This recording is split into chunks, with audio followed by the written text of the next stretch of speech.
Hello everyone, welcome back. So for this session, we're going to discuss about quadratic inequalities. Before we are trying to solve the real problems, we need to know how to do it. There are a couple ways, steps we need to follow.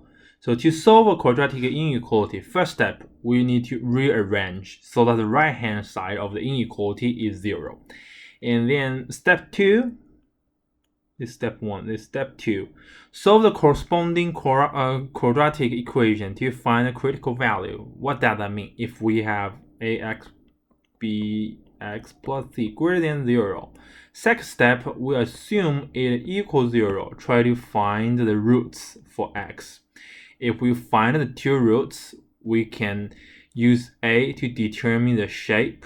And we have also, if we have x1 and x2, we could find out the sketch of the curve.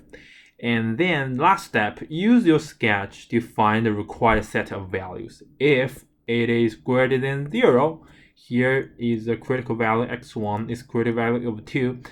To have this whole function greater than 0, which is two parts, so that the value for x should be x less than x1 or x greater than x2. This is how we do it. Okay, so let's move to our example, try to solve it. So for this quadratic inequalities, first of all, we set it equals 0. So we have 3 minus 5x minus 2x squared equals 0.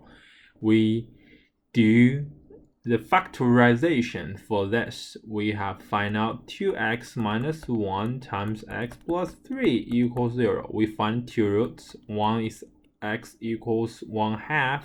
Another one, x equals -3. So that we have the curve, which is -3, then 1/2. And since a is less than 0, so the curve is going to downwards. And then we need to have the whole function less than 0, which is two parts here. So the final answer for x is x less than -3 or x greater than 1/2. This is the final answer. Let's look at example 10. So you need to find the set of values of x for 12 plus 4x greater than x squared. So how do we do it? So first step, we need to rearrange it to make it x squared minus 4x minus 12 and then less than 0. We can factorize the equation. To second step, we set it as 0. Find the roots. So factorize x minus 6, then x plus 2 equals 0. So two roots, one is -2, another is 6.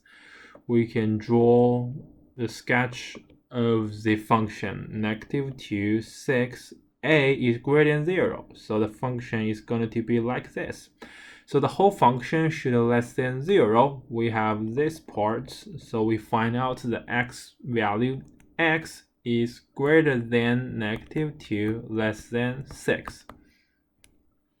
This is a solution for part A. Then for part B, you have the same quadratic equation. So for the sets of value for x is still same. So let's look at the linear function. So 5x minus 3 greater than 2. We have 5x greater than 5, x greater than 1. So it's and, so we need to draw the number line -2 to 6. And then 1 here greater than 1. So the final answer should x greater than 1 less than 6. This is final answer for B. Okay, let's look at the book. So the final answer is 1x greater than 1 less than 6. Okay, alright. So let's look at example 11. This example is a classical example. So a lot of students try to read the book by themselves. They find out they can't understand here.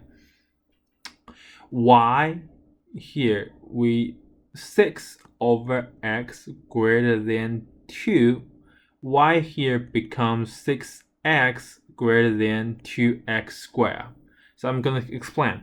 If you have x here, so do you know the sign for x? We don't know. It might be greater than 0 or it might be less than 0. If it's greater than 0, you times x on both sides. You will not need to change the greater to less than, right? So if x is less than 0, when you times x on both sides, you need to change the greater than sign to less than sign. So in order, you will not need to change the greater sign to less than sign.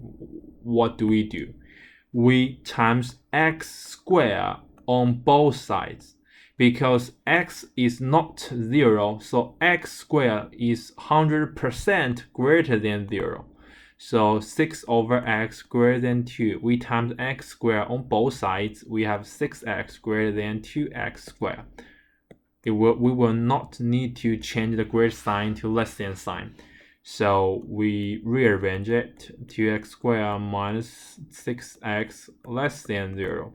We can divide 2 on both sides. X squared minus 3x less than 0. So second step, we can take it as 0 and try to find out the two roots. Factorize it. X minus 3 equals 0. So we can draw the curve 0, 3. Since a is greater than 0, so this shape, and the whole function should less than 0, so it's in this part. So x greater than 0, less than 3. You may ask why the sketch I draw is different from the book. Because my a is 1. In the book, he keeps it a is less than 0. So my curve is upwards, however here is concave down. Alright, but the answer is the same. Okay. Hopefully you will understand example 11. Alright, so there are a lot of exercises for this 3.5 quadratic inequalities. Hopefully you will enjoy the session and you can stop the video, try to solve them all, and from 1 to 9. If you have any questions or you don't know how to do this, you can leave your comments below the video or you can send me email. I'm gonna explain that to you. This is the end of 3.5 session. I hope you will enjoy my video. See you next time.